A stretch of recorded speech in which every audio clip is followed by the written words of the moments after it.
Hello and welcome to the final day of my trip up Hood Canal.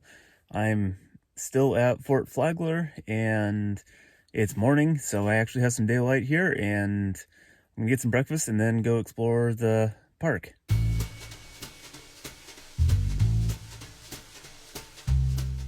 Fort Flagler is one of the three forts that was built in the early 20th century to guard the Puget Sound. In a previous episode, I went to Fort Casey, but this is Fort Flagler, which is across the Sound on Marrowstone Island.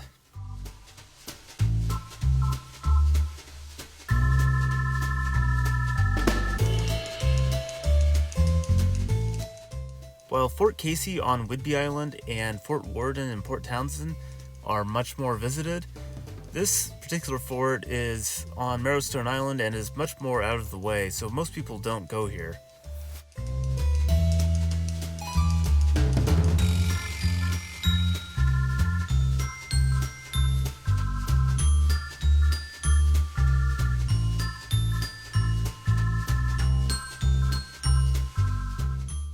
While the campground did have a number of travelers, the rest of the park was mostly empty, and I had the place pretty much to myself.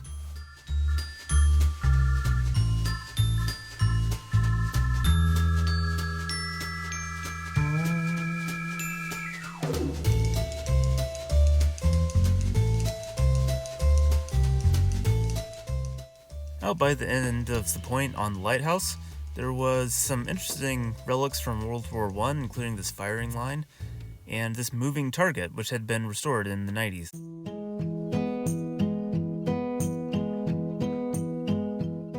Probably because this is less visited, there was a lot more vegetation, and the fort itself was a lot less restored than Fort Casey. In fact, if you looked across the way, you could make out Fort Casey where the ferry is, and where I had stayed only a couple of weeks earlier. This fort also was a lot more spread out than Fort Casey, and there were tons of trails connecting the different batteries. The batteries themselves were a lot less restored. There were chunks of concrete missing, but you could also go explore them a lot further. And the views were equally as good.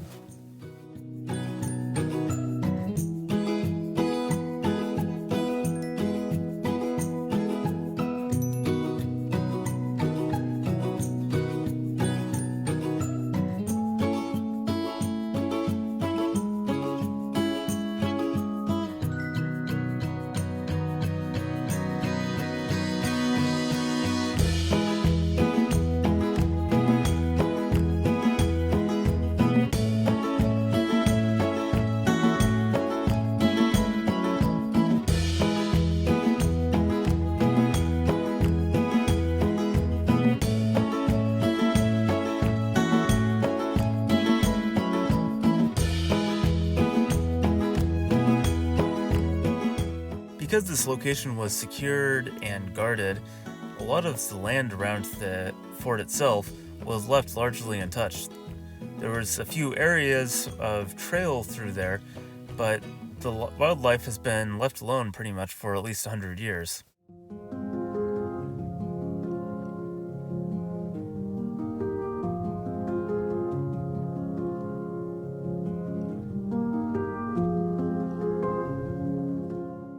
So I actually have known about this park most of my life because of the Marrowstone Music Festival, which is a music festival housed in these dormitories for young classical string musicians.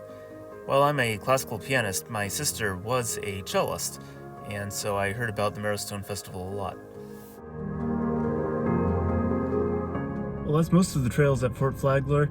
There's a little area I didn't explore, so I'll drive through it, see if there's anything there. I don't think there really is. But I need to grab some fuel and some food, and then I can head over to Port Townsend and get ready to take the ferry back.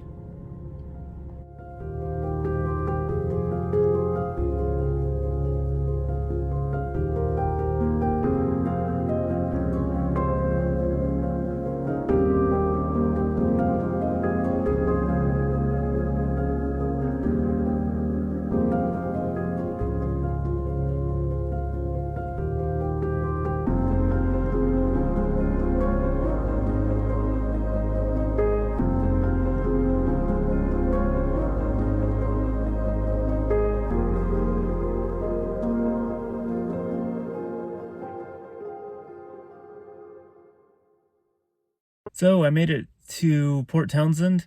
It looks like I have to be at the ferry terminal in about half an hour just to get on board and everything. So that's not a big deal. The sun, well, it never really gets very high in the sky this time of year, but sun will probably be down, be setting right about the time I make it to Whidbey Island. And I'll be spending the next week over on Camano Island, where I'll be using as my home base for work.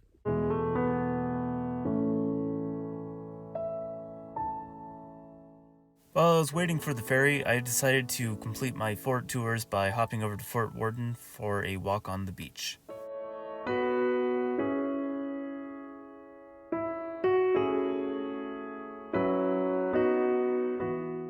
Well, I made it onto the ferry.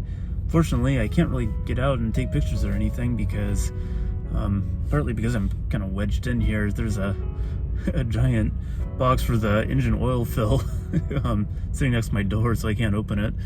I'd probably crawl out the trunk or something if I had to, but also I don't think they want people out of their cars right now.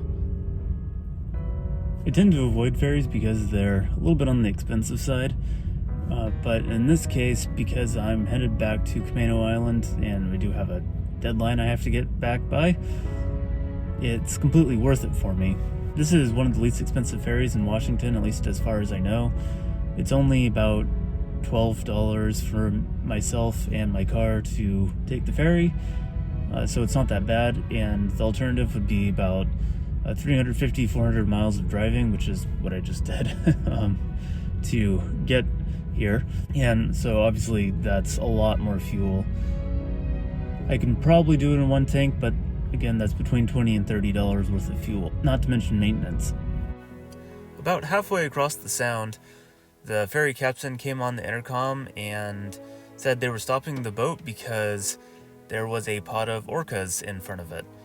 So I decided to squeeze out of my car and see if I could find the whales.